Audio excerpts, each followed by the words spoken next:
Granby was quite famous in Liverpool, but for the wrong reasons. Granby was famous because the 1981 uprising, as we all call it proudly round here, happened from here. Appallingly treated by the Liverpool City Council in leaving just these 4 streets with most of the houses bricked up or tinned up. This is Deuces Street. This is a wonderful example of what everywhere was before. If you look down here now, every street was as derelict as this. And that's how it was around here. You had the odd house with someone, I am not moving. Like Eleanor, there's a few. Hazel. And thank God they did that. Nobody wanted this area to be demolished. My name's Eleanor Lee, and I've lived in this place for more years than I like to think, 40 plus years. And I'm involved in the Community Land Development Trust. I'm currently the chair, and I was one of the founder members. When I first became active in doing anything in the neighbourhood, which was a long time later, there must have been 8 of us in this street, maybe 10. We started by just linking up between the voids. You know, I linked up to Hazel's. Hazel linked up to Carol's, who is in the house next to the Winter Garden. And then that's how it started. We started clearing rubbish for a kick-off. And then we started planting in front of the voids, the empty houses, which was a marathon task because there was, 60 odd of them. So in front of all the empty houses, we chipped up the concrete and we planted runner beans and climbers and whatever, just a whole range of stuff. It was like really hard work, so it wasn't twee or cosy. So that was the most interesting to me, is like just moving in the importance of public space, particularly in areas where people are not rich. It makes a huge difference. And it goes against everything we're taught to do. We're just taught to go to wherever the borders are of our house, aren't we?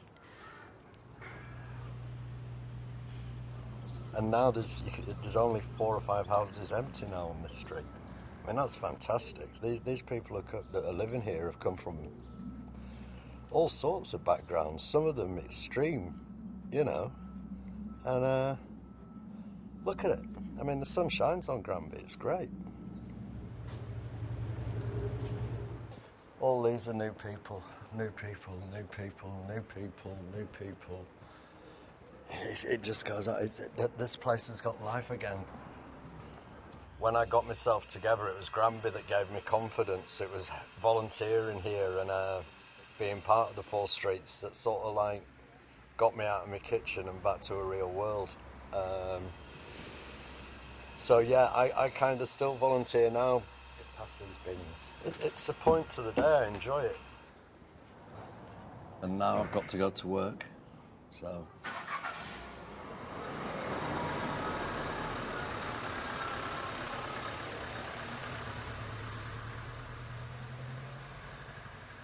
Yeah, a bit lower, but why would I even say that? It's making finger marks, actually, just to make you feel good. Yeah, we can wipe it. I'm just going to get...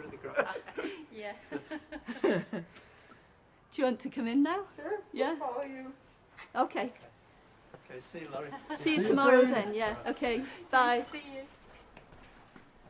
And so the Winter Garden concept came about from an idea of Assemble that they'd had, the planting in the streets that was such a key part of what we'd done.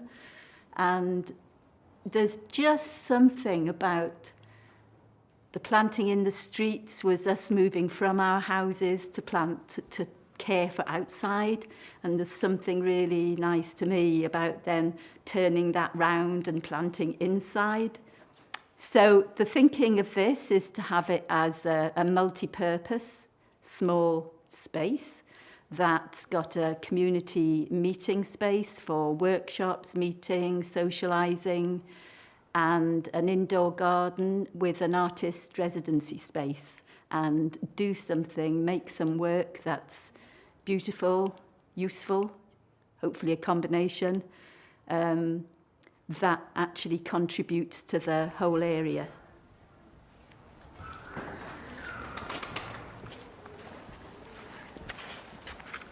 My name is Tracy Gore. I'm the director of Steve Biko Housing Association, based in Liverpool. Steve Biko Housing Association is a small black and ethnic minority housing association based here in Toxteth. When the Community Land Trust wrote, and it was Eleanor Lee, current chairperson, wrote to the local authority and to the kind of regeneration chiefs to say all the past initiatives have never worked, they've failed. Can we look at doing this differently? So it was kind of a combination that fueled this new way of organising it. And the key difference was that we were active, took action. The authority said, actually, yes, let's sit down, let's talk, let's see how we can make a difference. And so I'm proud that the Community Land Trust has done that, you know, and I've just kind of helped the way and know the way the machine works, I guess, and I could help the CLT kind of try and navigate through that. But it's been the residents themselves that have done this, and it's been phenomenal. And with the Community Land Trust, we're only a small player, really. We've sold 5 houses and we've got 6 for rent. But as part of trying to keep buying a house affordable in as much as it ever is.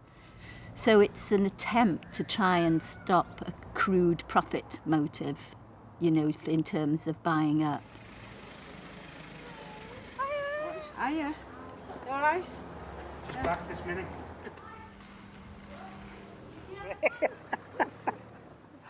Hi. My name's Joe Farag, and I've lived on Granby Street now for 23 years. The work that I do here is in a voluntary capacity, like most people. Lots of other people work voluntary. Like a lot of the women around here, I suppose, in a sense, they like to stay busy. I think I've caught on to that because I've got 5 sisters, so I like to stay busy also. We're going to paint that next, we're going to fix that. The voluntary work that I do here is basically on the streets, trying to keep them tidy, putting different things up. Myself and my partner Teresa, we run a market which is on this street, and it's the first Saturday of every month. We always have music at the end of the market too. Oh yeah, and they got like the drums and. Oh yeah, they got like the drum group. Yeah, there's a group and they do it every month when they do Granby Market. Now it's a fully established, recognised market, and it's owned by everyone that lives around here. You could never have dreamt of a street market had we not intervened if not transformed the public space, really, because why would you want to go, frankly? But it was advertised as the prettiest street in Liverpool. That started here. And it changed the atmosphere in this street, it changed the feeling we all had about where we lived and what we could do, really. Hiya. Okay, how are you? Good man. Can I ask your kids a question? Yeah, sure. Do you like living here? It's empowered me in the sense where, because of the deprivation, because of the lack of opportunity, it's empowered me to want to research history and to be able to give fellow people in the community a voice. I like the people. The people, they're the real mix of people, and it's very inclusive and very friendly and very creative and very resourceful.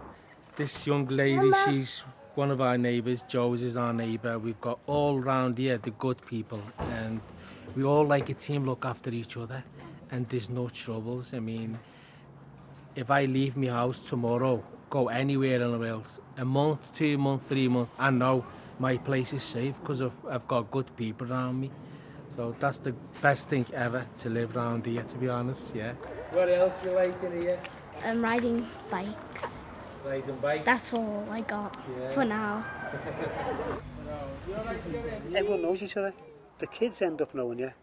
Hello, Joe. And I'm like, hello. It's great. You know, it's lovely. It's a buzz. To me, that's a great feeling of community, being part of it, by letting them see that it's their people, local people doing it, not somebody else doing it for us. You do it yourself, and it goes on for generations. Hiya, congratulations. Carol's another gardener. A novice, but I enjoy it.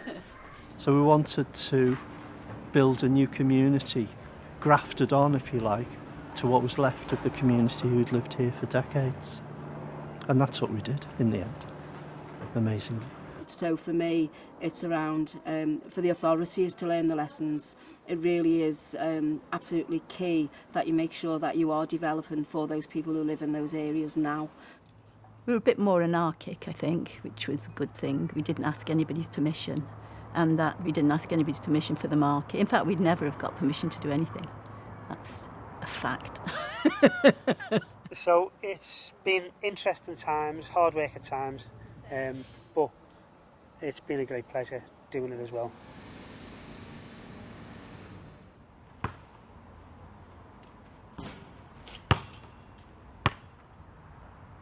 If places like this didn't exist, I don't think I'd still be sober. I think I would have retreated to the back of a pub somewhere. So does that make them important? Yeah, of course it makes places like this important. It's like a children's colouring book of a community, this, you know.